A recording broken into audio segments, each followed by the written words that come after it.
Hello guys, how are you all? Today my topic is a long walk to freedom. Let me give you my personal thought on this. It is a standard of society to decide what is right or wrong, but what we should play in this role. We must cultivate moral character traits because they are the crucial component of a virtuous person. Who was the most famous Nelson Mandela, who lived the longest prison in the world political history? His actual name was Ronnie Lala. He was born on 18 July 1918 in Cape Town, South Africa. The name itself means troublemaker. Yet, this guy had an effect of his name and his life also. His father was a local chief and counselor to the monarch. No one in Mandela's family had ever attended school. The guardianship of Taba gave Mandela an opportunity of studying in family environment. Christianity became a significant part of his life. He used to usually study history, English, and geography.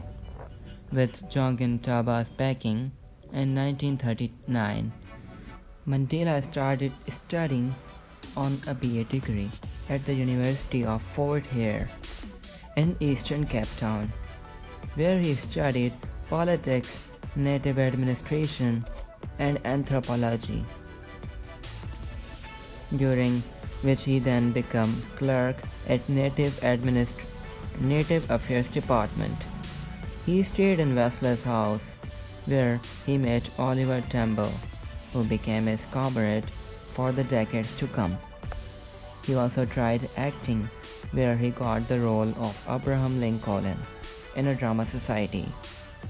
Side by side, he used to give Bible lectures to the local community, although he had friends which held connections in African National Congress (ANC), who wanted South Africa to be independent of British Empire. He was from a family who had been facing racism in their country for decades. He used to lead protests for different issues for the African people when in 1943 he marched with 10,000 people in the support of Alexandra bus boycott.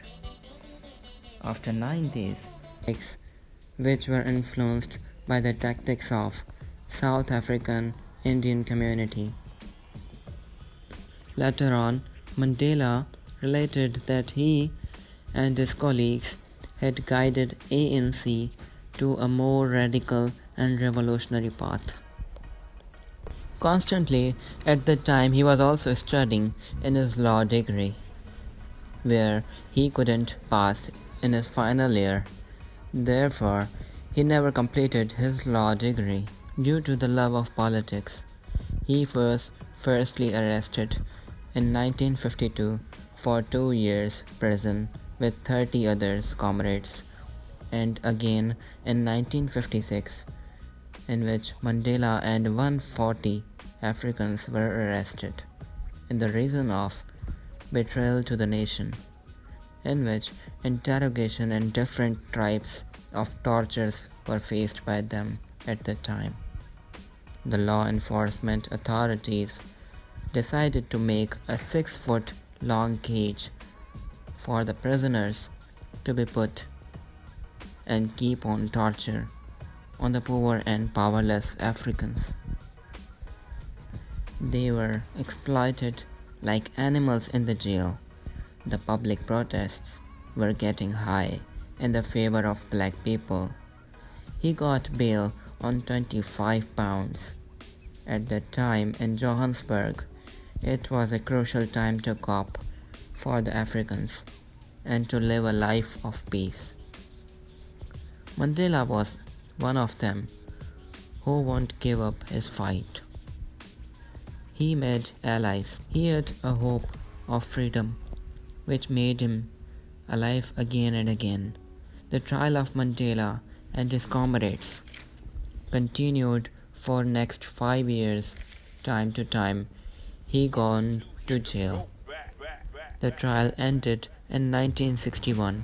All the charges were removed from Mandela. Then, when he get out of bail with no charges, he observed that time is no more to conduct the protests on road. That idea won't work anymore. Now it's time to take weapons in control. He got underground for a few months. He got a name by his native people as Black Pimpernel. He also conducted meetings and made strategies. He made a MK party, whose motive was to attack the state but not influence the life of public, and do not attack the public property. In 1961, in Johannesburg, Durban, and Port Elizabeth, there were 3 bomb blasts in different cities of Cape Town, which had a great influence over the government authorities and electrical supplies.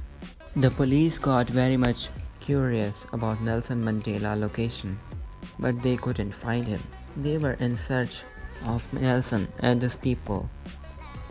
Well, he was an sharp-minded and even underground. No one died in that bomb blast, as the MK party already claimed to achieve the liberation without bloodshed and civil clash. He got out of country for his party's help and support from the different countries to get the freedom and peace for his black community.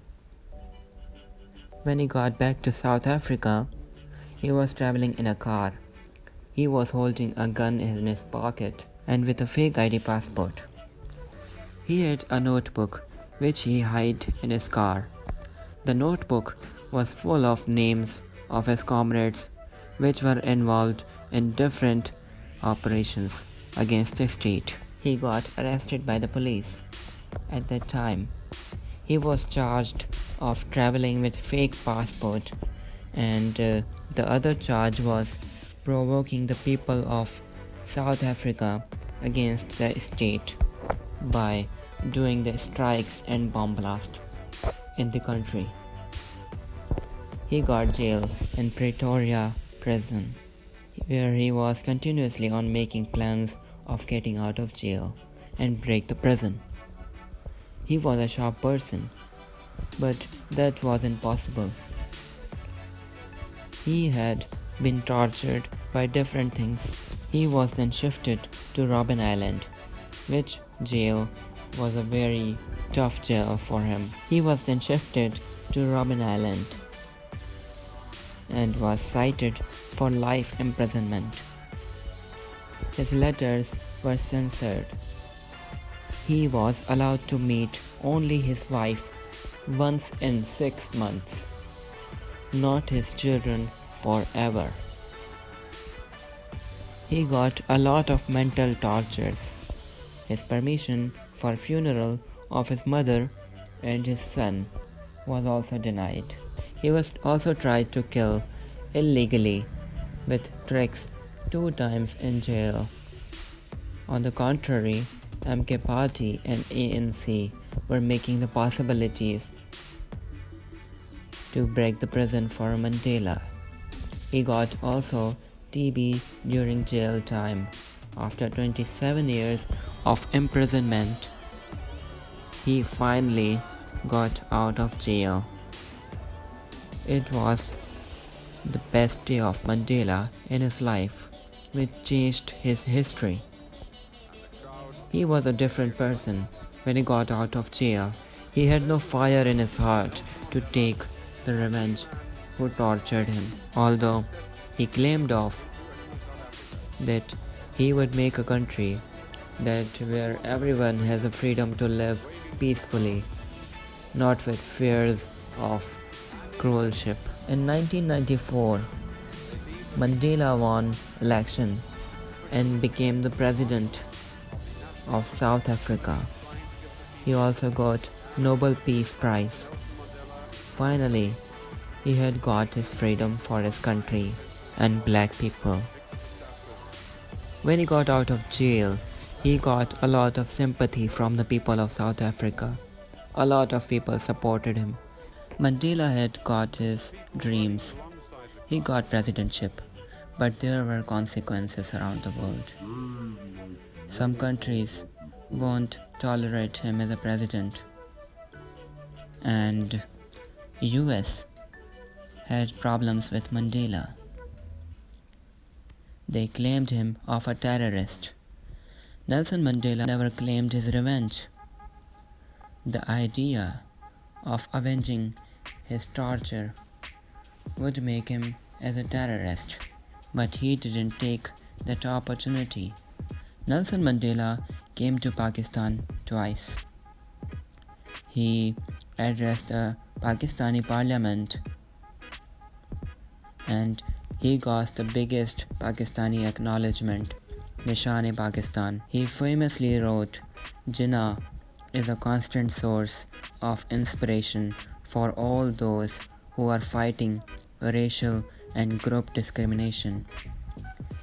Mandela had health issues because he had been eating and suffering his whole life in jail. He had TB. He got lungs infection which made him go under critical conditions in 2013. And for 3 months, he lied on bed. He died on 5 December 2013 at the age of 95.